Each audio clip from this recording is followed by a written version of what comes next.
must feel like you're cursed with some of the injuries had to this day, right? You were to lose 2 players to season-ending ACLs so early on.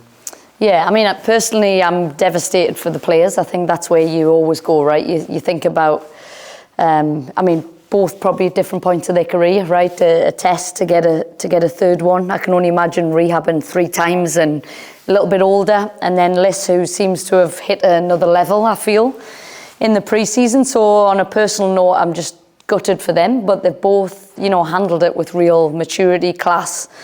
And then, the holes that they leave in the team, I think that's the big part now is, what do we do in that space and how do we get through this weekend is a little bit how it feels. And with that, we've got a big opportunity. I don't believe we've ever beat Melbourne Victory. So, we can play the whole pour us and we don't have the full squad that we probably started the season with, but at the end of the day, that's a major opportunity for those who ever, get to step on that pitch. And we've just got to push forward and use the international break to get some more bodies back. I don't believe the transfer window closes for another 5 weeks.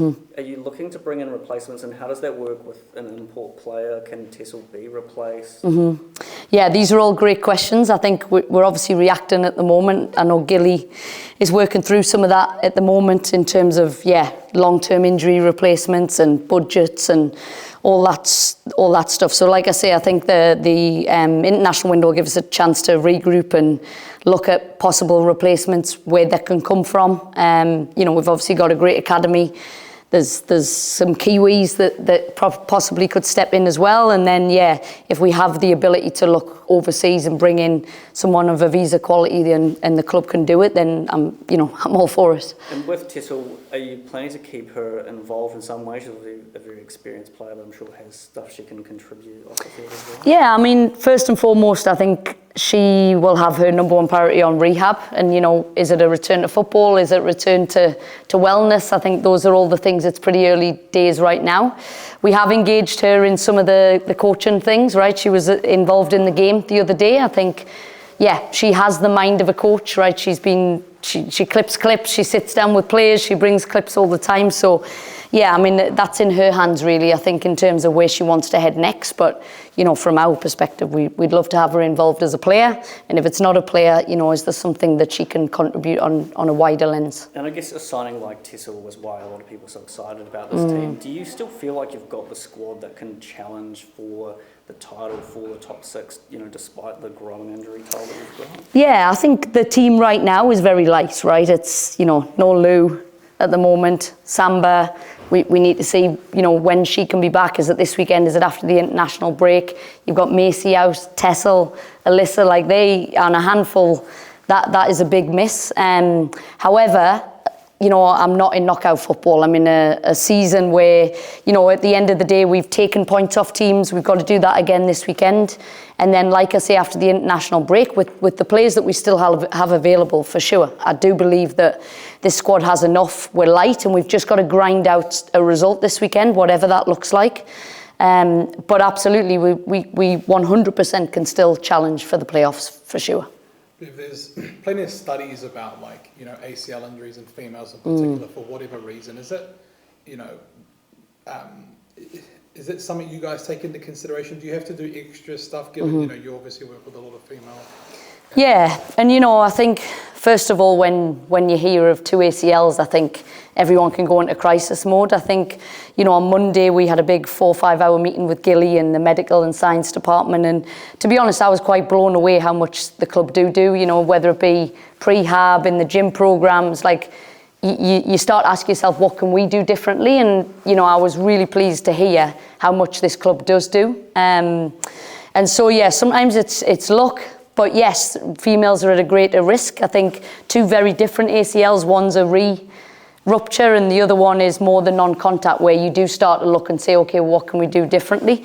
But yes, I think you'd probably look at the women's team and the amount of sort of prevention things we do versus the men. I think you have to, right? Science speaks for itself, and there is a greater, and there's just so many happened, particularly I would say in the last 5-10 years in the women's game, where the intensity's gone up. the calendar's gone greater. People are jumping from season to season. Like, yeah, I know there's a whole research project going on with FIFA and clubs around the world. So we've just been hit with that. But, I fully support the medical team, the sports science team here. They do a great job. And I'm sure they're kicking themselves too as to what was that little 2% we could do differently. But the diligence I've actually been quite blown away by. And how do you manage that preparation, doing the extra, 5-10%, and also just bad luck on the non-contact side? Yeah, I think, it is the nature. And I think what we don't want to do is have that knee-jerk reaction that all of a sudden everybody's worried about their ACL. I think it's in the women's game, it's there, it's real. But at the end of the day, these things happen. And I think in my previous job, there was 2 players it happened to as well. And it seems to be that way. And all we can do is, keep the team confident in everything that we do and push forward really, rather than it being in the back of their minds. And the sign of an ACL, obviously reconstruction, is the big locked-in brace and stuff. Is Alyssa having surgery? Has she had it, or what's her... We're still working through everything at the moment. When someone does a non-contact, you've got to wait for the swelling to come down and really work through all of that. So it's just still very early days. It's felt like a very long week, the start of the week to where we are now. But I think the team have really focused, and let's be real, Tess and Alyssa would want nothing more for them to go out and do a club first and beat Melbourne Victory this weekend. And just lastly on Samba, is the gut feeling, does she play this week, do you think? Yeah, we got one more session to get through. She couldn't get through, all of today. So we're just working through that. We'll see where it's at come the end of the session tomorrow. But I've got no doubt if it's not this weekend, after the international break, which is positive.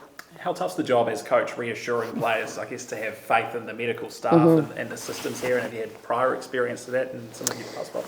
Yeah, you know what? I think there's a group of players like Mac Barry. So I have a captain's group that we meet with, and she's on that. And, she speaks very highly of this team. She's been in this club for a long time, and she's saying, like, I'm the fittest, strongest, fastest I've ever been. You've got players like CJ Bott, who's been in the WSL in England. She's blown away by what the club do. So, yeah, I think, to be honest, day one of hearing about Alyssa and Tess, everybody, but I think time is just a great healer. You let things breathe. There's a natural reaction. And, I think the team have done an awesome job of turning that round and just being focused on the football. And after a couple of draws and a couple of injuries or a few injuries, what's the confidence levels of the team heading into another one at home this week? Yeah, I think, we're just focused on the process. I think, that's all you can do. I think, we're not in the final dying part of the season where I think everybody, and I actually read another coach in the A-League talking about, like, you don't read too much into the first 2-3 weeks. It's a short pre-season. Injuries generally happen at this part of the season too. And so for us, we've just got to keep moving forward. Like I say, we've taken points off teams. They'll show up later in the season. We're undefeated. You can look at it, we're undefeated and we haven't won. So I think for me, it's the undefeated part. We've got to take pride in trying to keep clean sheets. There have been individual errors, but I don't think we're a team, hopefully, fingers crossed, that, is going to concede a lot of goals. It's now what we do to shift that. And we've put a lot of work this week on, some of the data and things that we've learned in the past 2 weeks. And for the players that I will have on the pitch, how do we maximise the goal score and the opportunities that Melbourne Victory will give us? So Melbourne Victory look pretty strong again this season, but the fact that the Phoenix have never beaten them, how big of a motivating factor is that? I think it's in some ways it's an underdog mentality, right? Even though this team's been talked about a lot, I think, it's the opportunity in front of us. I absolutely believe we can beat them. We are on a thin squad, but at the end of the day, I've got a very good thin squad. And so, I think absolutely they are beatable, but we also have to respect what they do have and what they've shown so far. This season is, they've got White, who's done well for them. They've signed Policina. And then they've got, the Morrison and some expertise that they've had in that team for a long time, Rowe. So we're aware of their threats, but we also think we can hurt them in certain ways. And I think we've got to grind out and try and get something out of this weekend. I think the team's really motivated to do that. We spoke about club firsts, and this weekend's a chance to do that.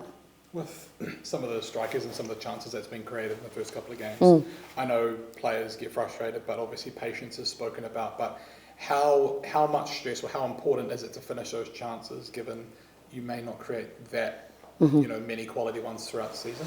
Yeah, I think, I know people talk about expected goals and expected versus actually the reality. Our XG is high, right? And so we are creating them.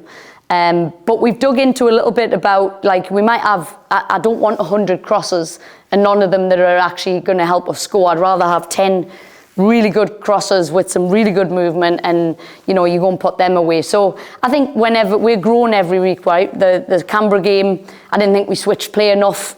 The goal comes from a switch of play. We worked on that. This week, we've worked on some things around how do we finish in the box. So I think when you're building a new team, you have to gradually grow that 5-10% every week. And that's all I want out of this team, is to focus on the process. The results will take care of itself. And we're worried about that when we're close to playoffs and we need to, go and win and, chase things in that sense. Now's not the time for that. Now's the time to maximise the players I do have available. How do we beat Melbourne? And really sticking to that game plan this weekend.